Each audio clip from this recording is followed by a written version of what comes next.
That's great. That's a blanket. A little blanket for the object.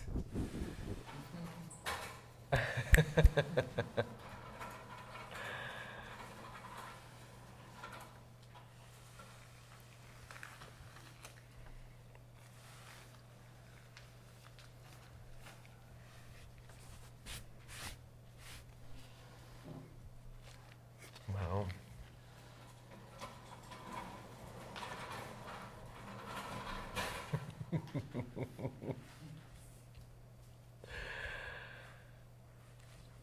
It's so incredible. This object is so incredible.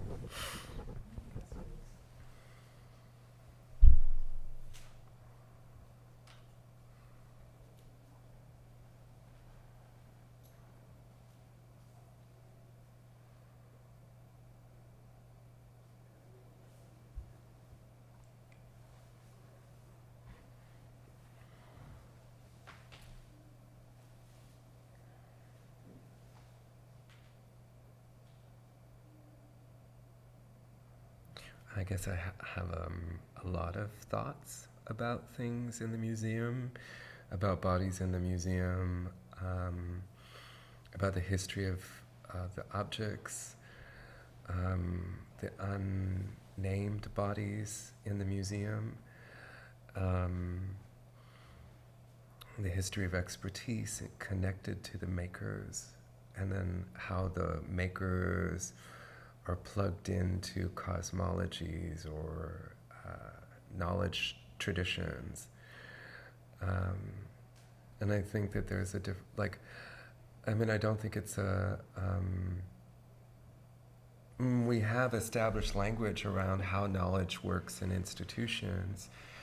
There's a history of French thinkers, for example, which, they just keep coming up in my work a lot now, and I'm working with grad students now at OCAD University in Toronto, and how much French thinkers are promoted, and the French canon and these rational histories or humanist histories, German expressionist thinkers, or all of those kind of things.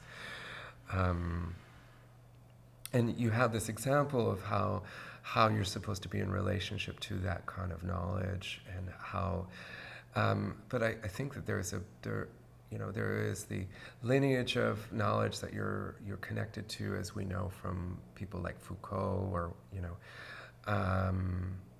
and then how there is that carrying on of that knowledge through your work, and how well you're supposed to know the history of those thinkers, and in order to participate in the canon, right? That canon. Canon is such a weird word. But here it's very different. So the makers are that lineage, right? And there's a lot of mistakes that are made in making, actually. And you don't get a chance to see the mistakes in the museum. And that kind of is really interesting to me in relationship.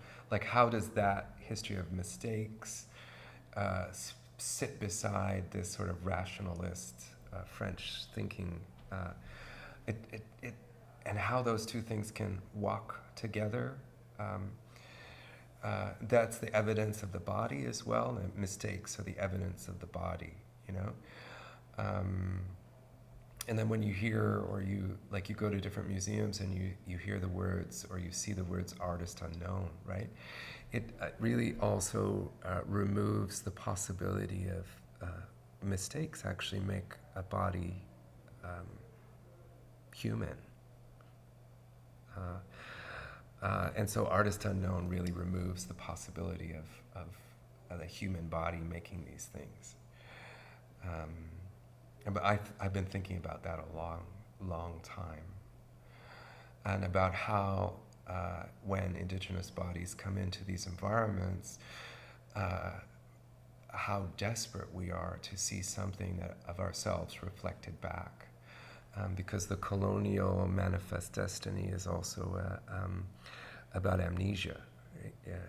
It's an amnesia making machine.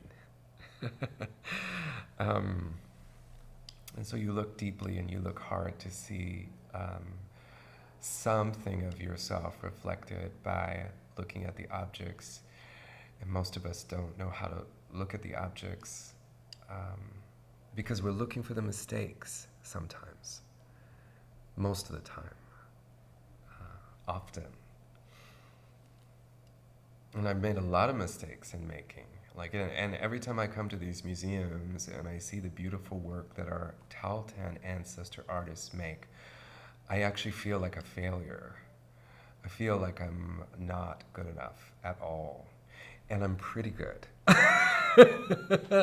But I look at these works and I think I just am not skilled enough at all to make these things.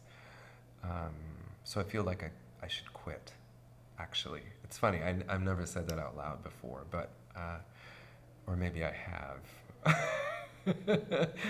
And I know I'm not the only one who looks at these things. So there's a very interesting sort of complicated love and admiration. One part of the complication, and then the second part of the complication is this grief. And the third part of the complication is negotiating and navigating trauma or a PTSD response as a result of Canada's colonial interventions into the lives of Indigenous artists, as well as Indigenous families. And I think that actually this, the fourth part of the complication, I think, is failure, fear of failure. Yeah.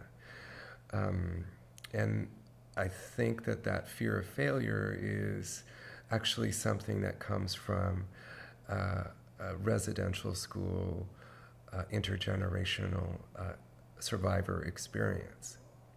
It's the same sort of fear of failure of speaking your language because you don't want to make the mistake, which is sort of like a terrible leftover of getting hit because you're speaking your language. Yeah, you don't want to get hit, the physical impact of getting hit, you know? All of that while being in the museum. All of that while looking at objects that are made by ancestor artists. And all of that realizing that I am, that when those ancestor artists make this, they're actually speaking to me.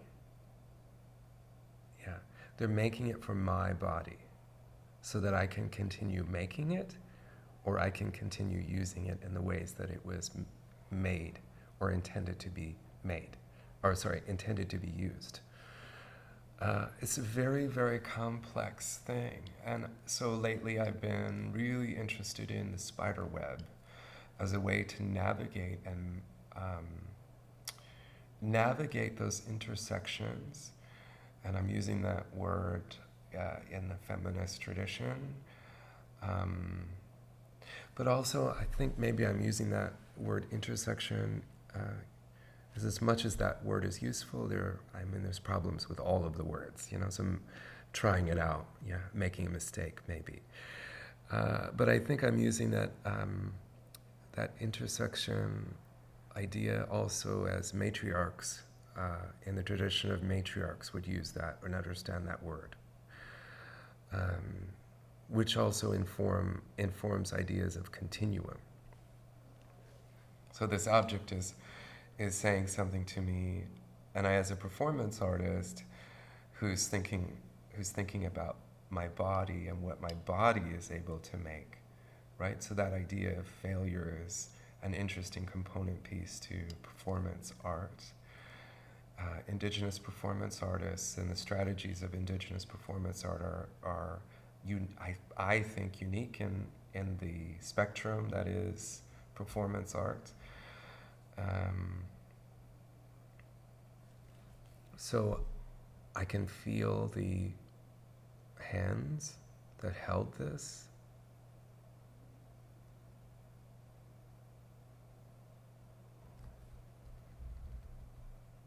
All of them.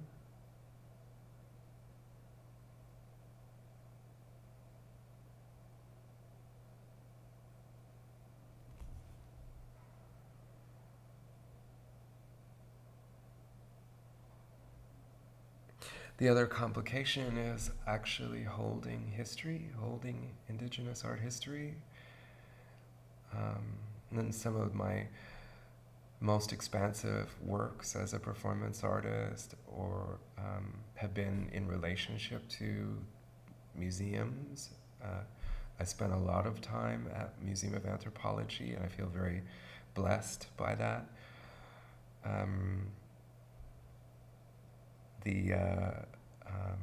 Years ago, they had a Tahltan Nation exhibition, so which was always very funny to me because I didn't know that MOA was doing that, and at the same time, I went to someone at the Vancouver Art Gallery saying, "I want to curate an exhibition of Tahltan Nation artwork," and then I found out that MOA and RBC and the Royal BC Museum in Victoria and the Museum of History were all sort of collaborating on an exhibition of Tahltan Nation artwork. But only one piece showed up, like one exhibition, one part of it. And when I went to the Vancouver Art Gallery, I was really nobody. So, like, who cares, right? And that was a whole other time. And I like telling this story because I never thought that I would be a performance artist. Like, and part of being a performance artist is your body's making meaning in relationship to environment, in relationship to other bodies in the room, in relationship to time. I'm also very interested in the mitigation and understanding of risk within performance art. Depending on the kind of performance art that you do or that you make, that mitigation of risk can lead to a rupture. And that rupture actually reframes some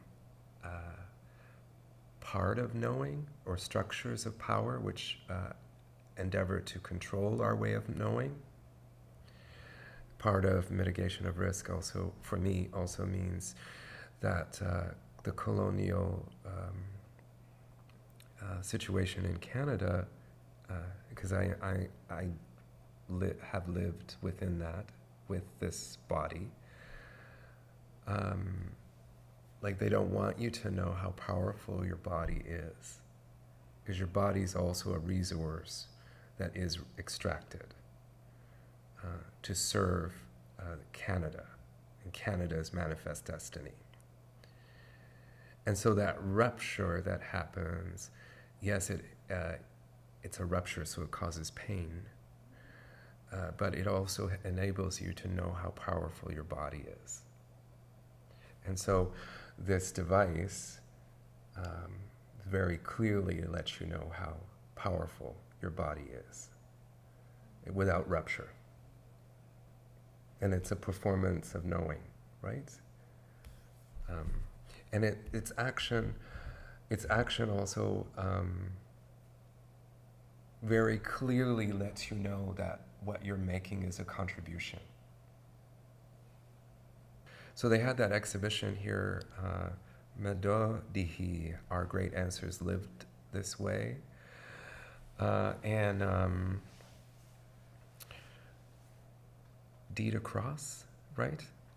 She was an education programmer, asked me to present I misunderstood her, actually. I thought she wanted me to talk about my work, right? And I was just this emerging artist and working at Redwire Native Youth Media Society here in Vancouver. And actually, Dita wanted me to come and talk about the exhibition.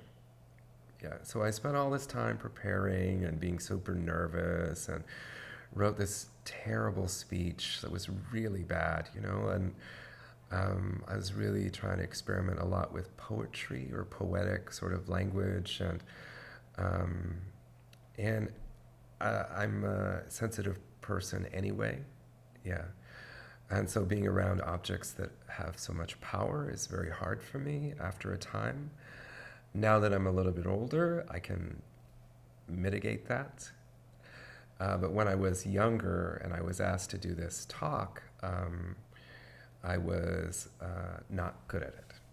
And so I spent way too much time in the museum, and I just was like filled up with too much, I guess, spirit energy. And so I ended up having a migraine. Yeah, and then I had, for some reason, Tylenol extra strength, and I took 3 Tylenol extra strengths, which was a lot. Yeah, and so I was overwhelmed with energy. What I thought I was going to talk about wasn't what was requested of me, so that like the last minute I had to kind of flip my head around a bit. They had reassured me, Dita Cross and Karen Bembeset reassured me that no one was going to show up, so you're going to be fine, they said. You're going to be fine, you know? I had a whole bunch of slides of my previous work, too, so that was like behind me in the background, my slides. And I just was so overwhelmed I couldn't talk, you know? And then Charlotte Townsend Galt showed up with her. There was 10 people in the, audience. And then Charlotte Townsend Galt showed up with her art history class. And then that meant that the right half of the theater filled up. And then Karen Duffick showed up with her art history class, and that meant the other half of the theater showed up. And I was not prepared for any of that stuff. And I was still stuck with this idea of speaking my reflection, or sharing my reflections of the exhibition that happened here at MOA, right? Museum of Anthropology. And as I was saying earlier, like the complications, like I can talk about those complicated experiences inside of my body now. But 15 years ago, I could not. Yeah. And so it was literally, okay, the second time I've spoken public. And it was like now when I work with students, like art students, I talk about my worst time, my worst experience speaking, like all of the mistakes that I made, I remember that it started with an agonizing 15 minutes of silence because I couldn't even say hello. Yeah. Robert Davidson had an exhibition on at the time as well, which was so incredibly moving to me. So I'm like, to add the complications of like openly crying while I was looking at this artwork, because I never imagined that a drawn line could be that. Like, his line in the painting was like it was singing. It was like a loving act. It was so incredible, right? And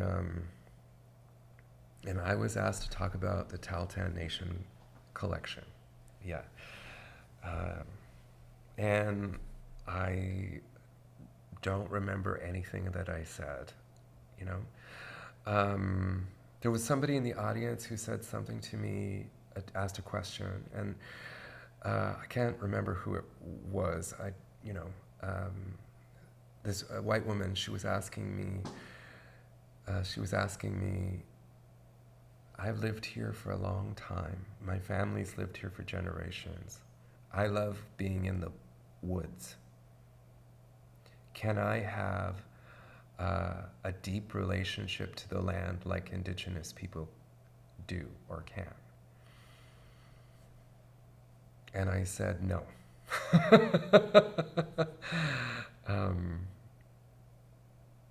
Because I was so overwhelmed.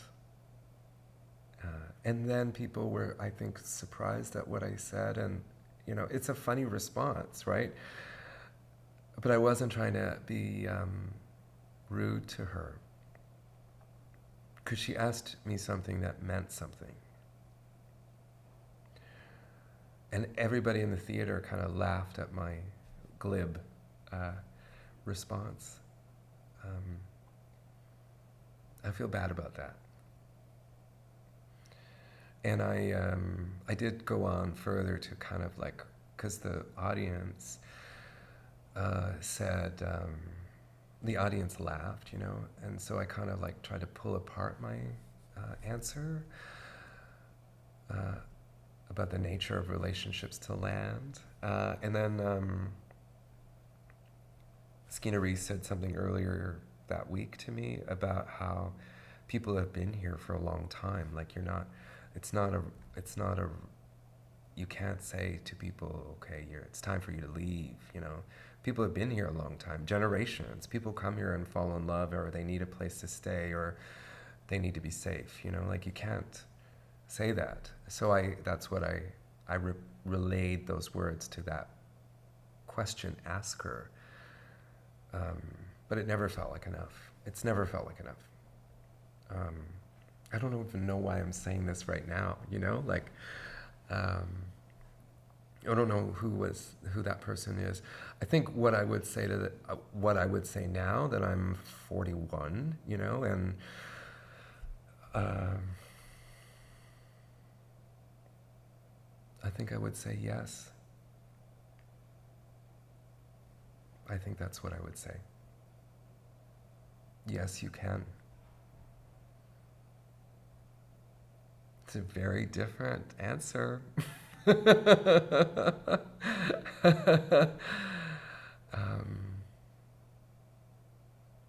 Exploitation is a whole other thing, though, right? Yeah. And if you're exploiting the land, that's a different thing. And I don't think people's relationships to place... No, I'm going to say this. I think we need to rethink the language of how we articulate our relationship to place. Because there's such a danger of one story of relationship to land covering over another person's relationship to land. My work now that I share, I do a lot of collaborative work. And the work that I share now, specifically with Ayumi Goto and xʷməthkվəy, actively attempts to decenter whiteness. And I think maybe the language of whiteness enables one story to cover up other stories. And do I think we need to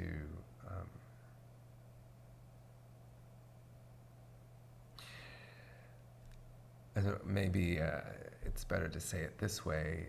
Audre Lorde helps us still, and her speech, I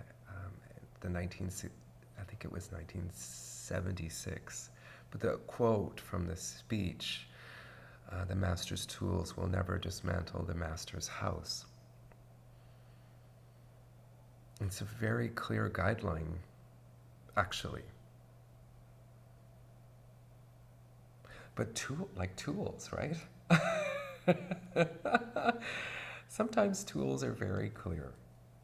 And sometimes tools help us to know the power of our bodies, and to sometimes tools help us to know the power of our bodies is a contribution. Sometimes tools help us to understand our relationship to a cosmos. And sometimes tools help us to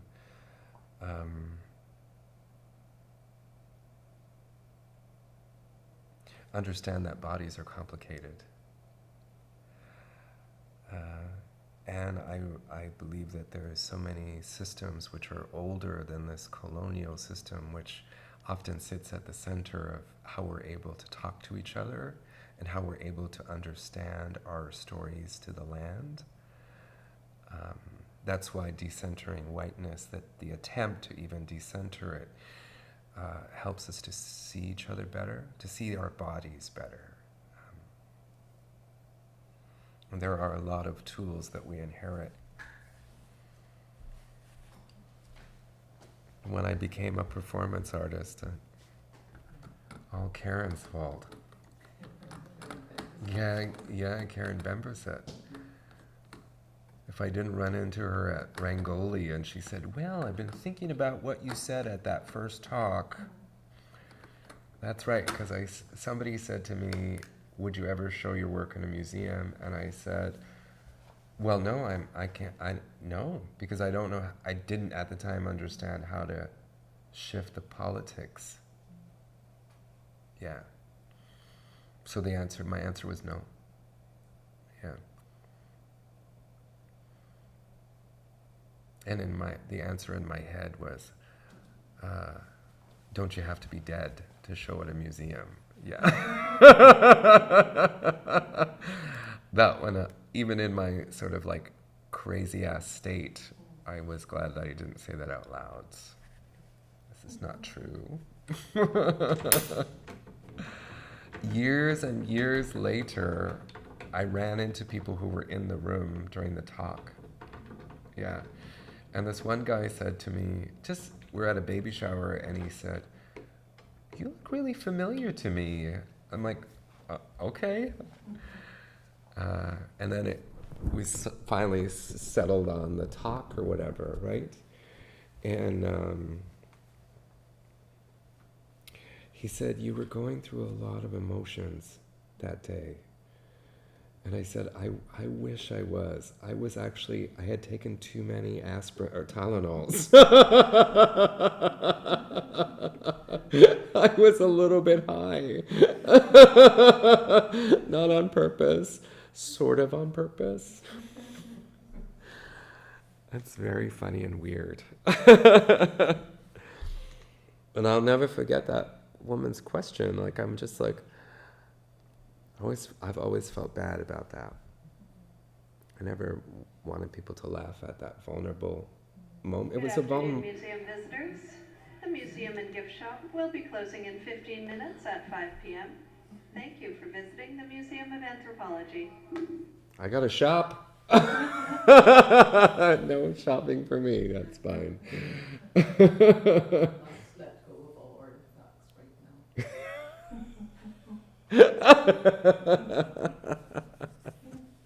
Yes, it's true. I feel very spoiled holding this. I am. I did some work with objects from the Royal BC Museum just recently too, and drums, 100-year-old drums, and I held them with my hands. And Brian's such a nice guy. Brian Seymour, do you know Brian? He's a collections manager. And he said, the usual thing, right? Well, there might be poison. Oh well. And I'll never forget that Joyce Johnson telling me that I was allowed to see the objects here, because I didn't know. And Joyce put me into contact with Alison Cronin, and Alison Cronin brought out all the things for me to look at. And she had a person there with her who said, you got to put the gloves on. And Alison had left the room. So this other person told me to put the gloves on. And then Alison came back and said, no. She said, no, these are the things that belong to him. He can touch them with his hands. And because I was so young, I held these things and just cried and cried. I didn't expect that, and I know that's not lots of folks say that. it was a real gift to be able to hold those things. And, I mean, as you know from like that time on the land when Annie Hinu brought out the belt, the Tahltan beaded belt, and put it in my hands, you know, and everything changed after that. That is how you're supposed to experience the work when you are a maker. Even if you're a bad maker like me.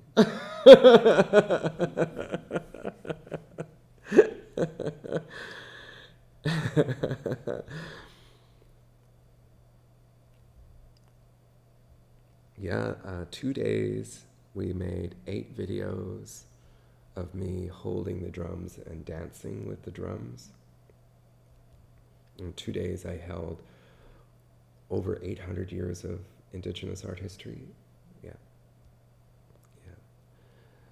And then those videos get played by their graphic scores, and then they get played by musicians. Yeah, that's been my latest work, actually. Yeah, it was in Kingston at the Agnes Etherington in an exhibition called Soundings, curated by Dylan Robinson and Candace Hopkins. And so this violinist and this cellist, violinist was Pamela Ardawalia, and the cellist was from BC and living in New York, Dorothy Hooper, and she played the cello. Yeah. I'm going to be in the next show at the National Gallery, the big Indian show, indigenous show. Yeah, it's so cool. Like, I can't believe it. And when they called, and I'm like, what? Okay.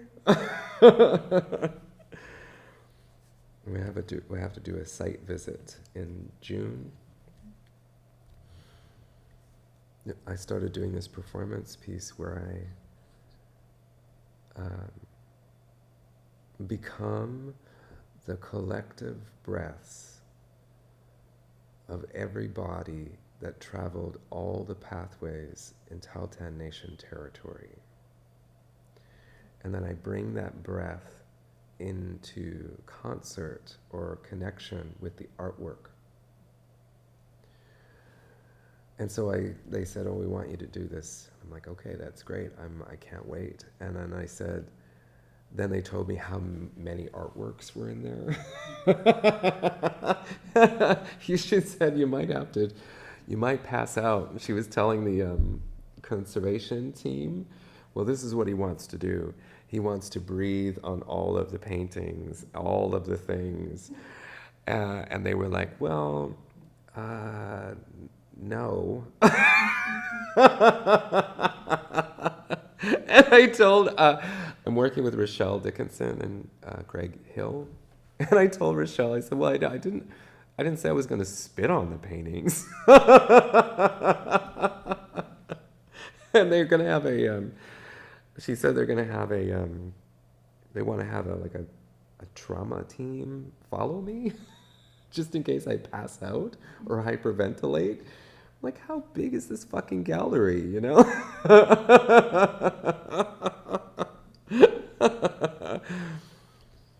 And they want me to meet with the elder that advises them. So that'll be an interesting. Yeah, come to the show. The 2 of you, the 3 of you, come to the show. It'll be in November. Yeah. But I won't be performing on opening night.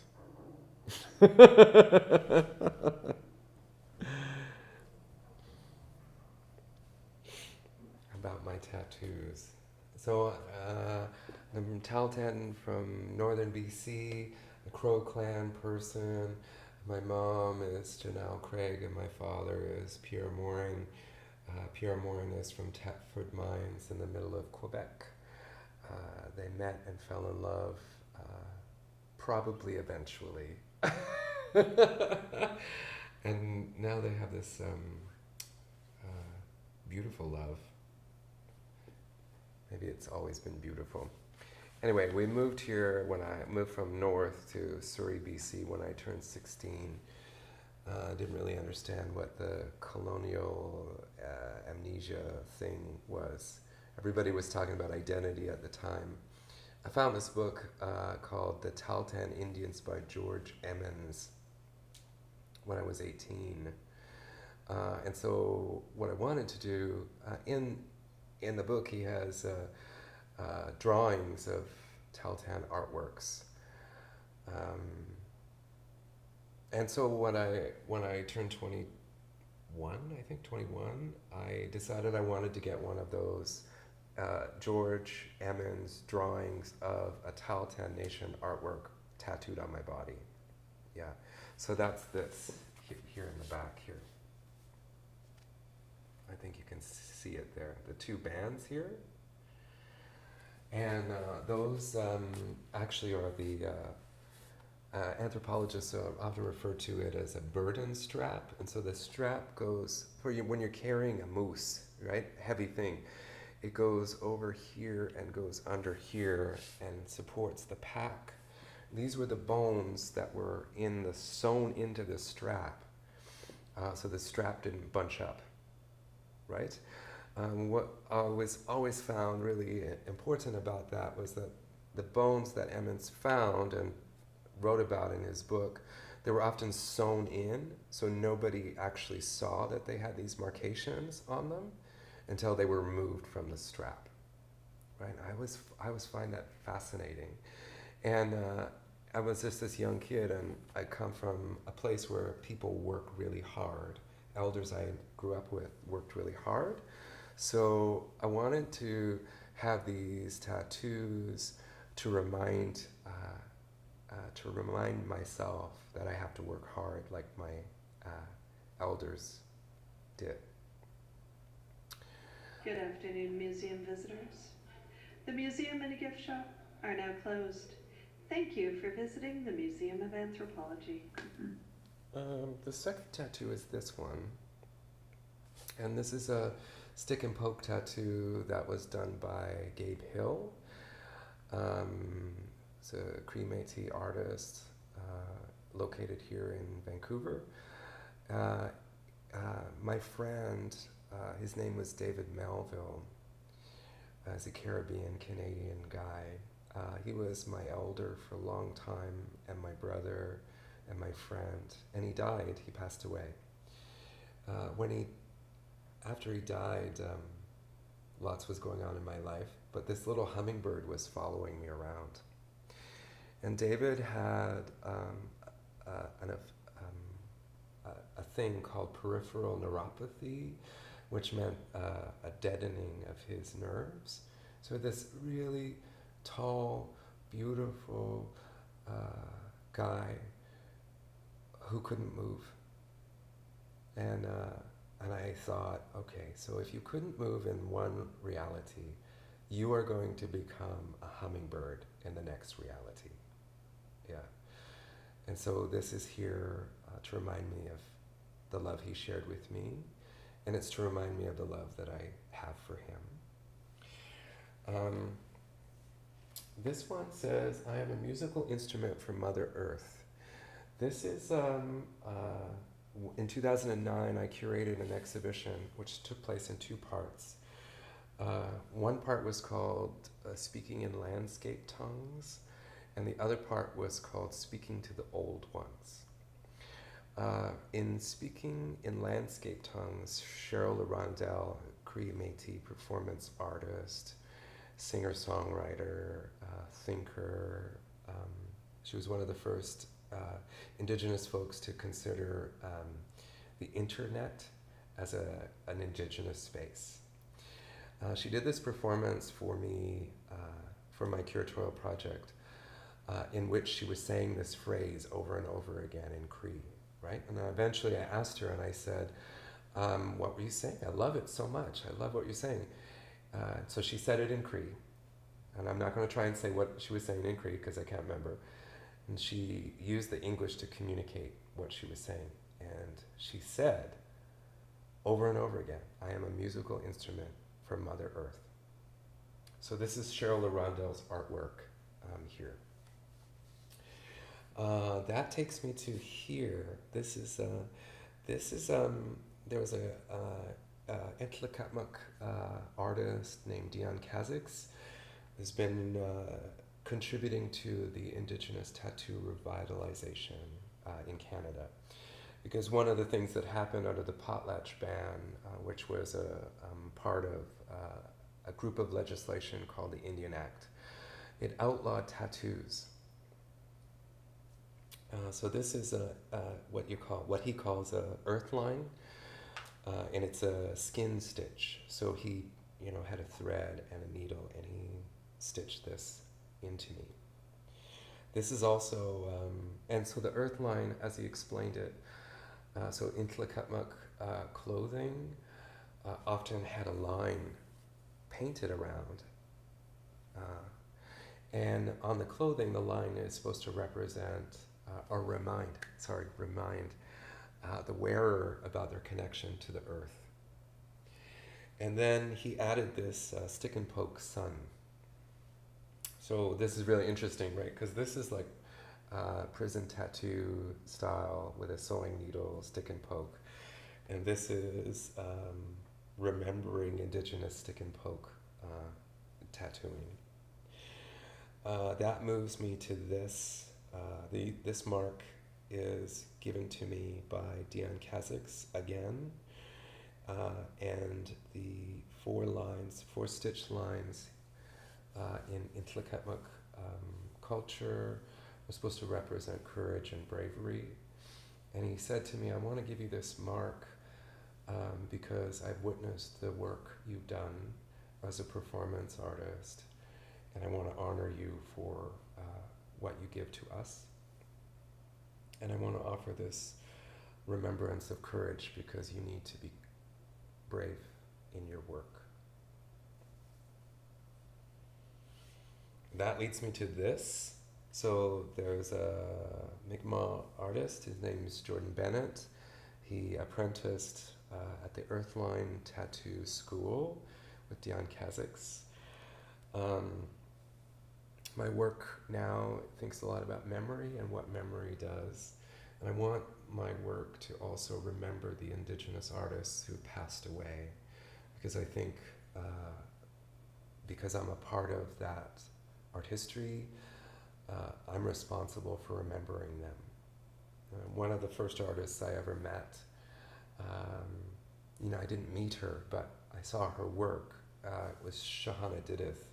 She's often labeled as the last of the Beothuk people. But for me, she drew. She was a drawer and an artist. And so I told Jordan that I wanted a mark to remember and to acknowledge how xʷməthkվəy was one of the first Indigenous artists to inspire me. And so what you have here is a stick and poke Beothuk canoe with a skin stitch line here and a North Star. And the reflection of the Beothuk canoe is xʷməthkвəy's drawing of the moon. And that leads me to,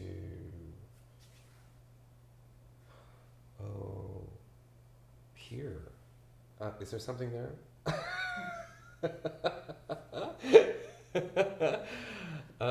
There are two very important women in my life. Their names are Karina and Desiree Sparrow. Karina is Musqueam, from Musqueam and Pentlatch, and Desiree is Gitxsan. And they said we want to have the same mark as our little crow brother. So we all have a crow. There's a crow there, right? Yeah, okay.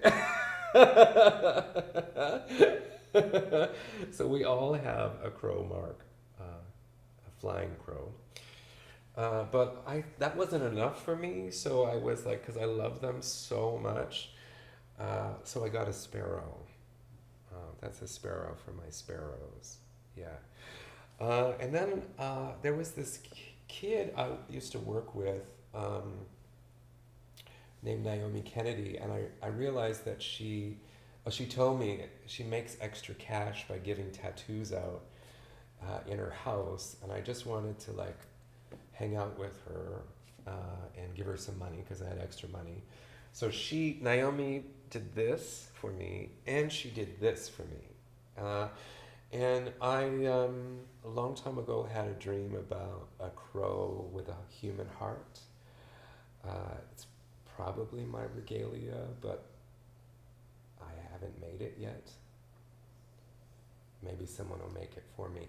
Oh wait, somebody did. Yolanda Skelton, who's Gitsan, she's connected, she's cousins with Desiree Sparrow, made me a vest, a Northwest Coast vest. So the crow is on the back, and it has a Northwest Coast human heart there.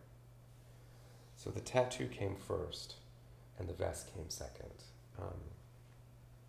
Which leads me to this. There's something there, right? Yeah.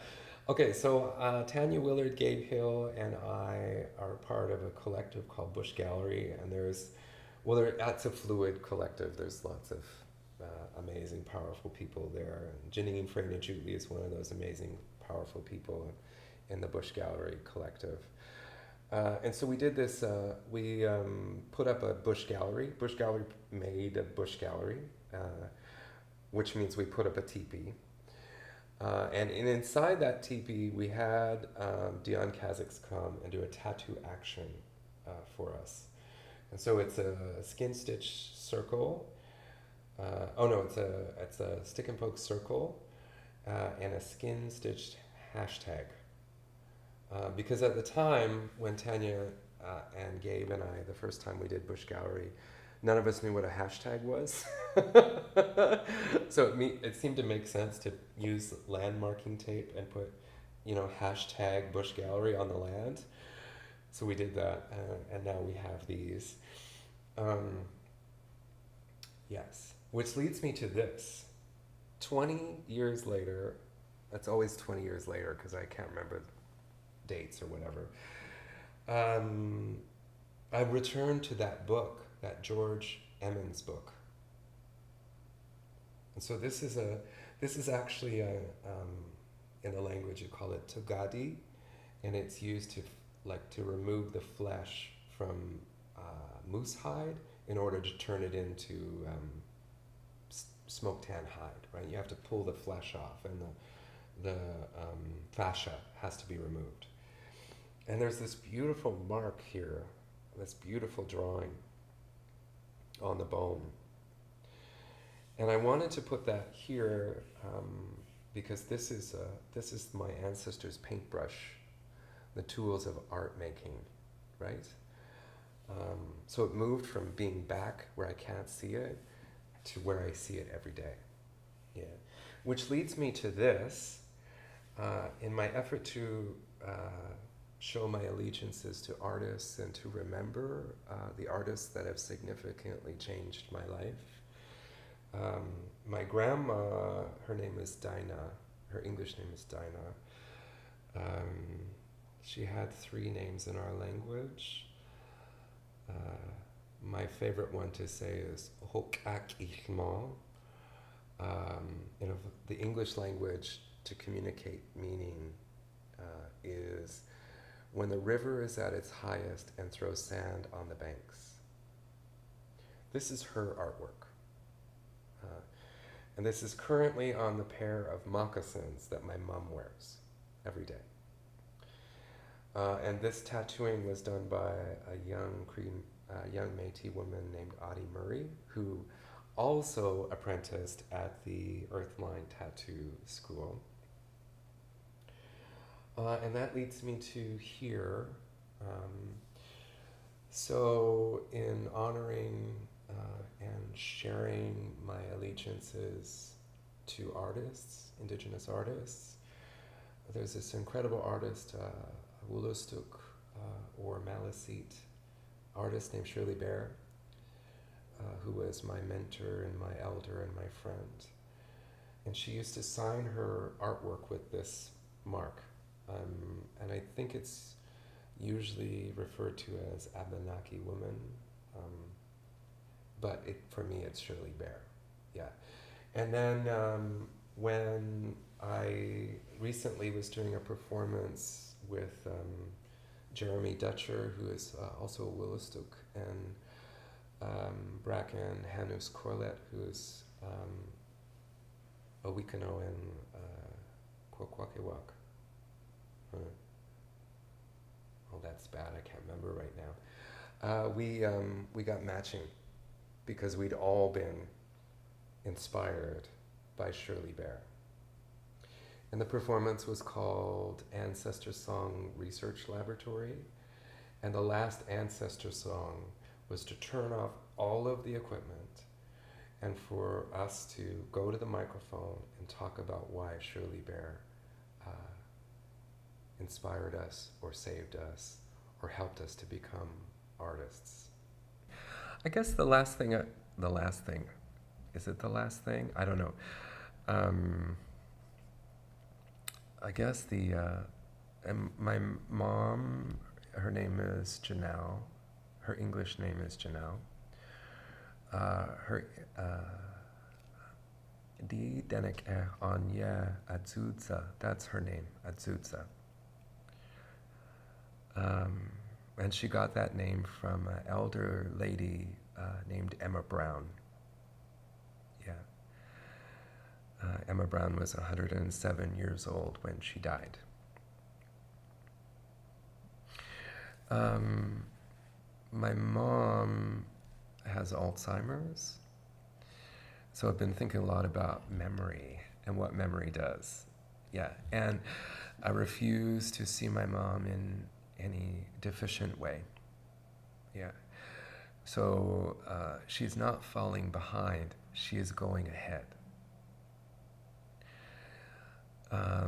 And at the base of what I'm learning now from her, what she's helping me to understand is that love helps you to remember. Love does. Our family has a genetic marker which leads to Alzheimer's, a familial Alzheimer's. So this, there's only 3 families in Canada that have this genetic marker, and our family is one of them. And so thinking about what the body is able to do, but also what the body is able to perform, but also how the body performs memory, how my mom fought so hard to be a matriarch so that she can be that role, and how this is also me abstractly thinking about decentering whiteness in our experience so that we can see each other better. How there's a colonial memory which gets prioritized. And so that means if you can't remember the dates, then you're not an active participant in the colonial structures of power. You don't get to activate them. And the objects also, these objects, they don't solely activate colonial structures of power. They have a memory too, right? So as my mom is a time traveler, and as I want to understand my mom's experience more in my performance practice, I've become a time traveler. These objects themselves are time travelers, and they speak to a continuum. That continuum is like the spider web that I was talking about earlier, right? So it's all actually mapped out within this cosmos. And when I pick up this object that is made by an ancestor artist for me, I am also an ancestor artist for someone else down the line. This moment, these words maybe mean something for that future ancestor artist. And maybe they mean nothing. And when I hold this, I can actually feel all of the bodies that have held this. That is a lot.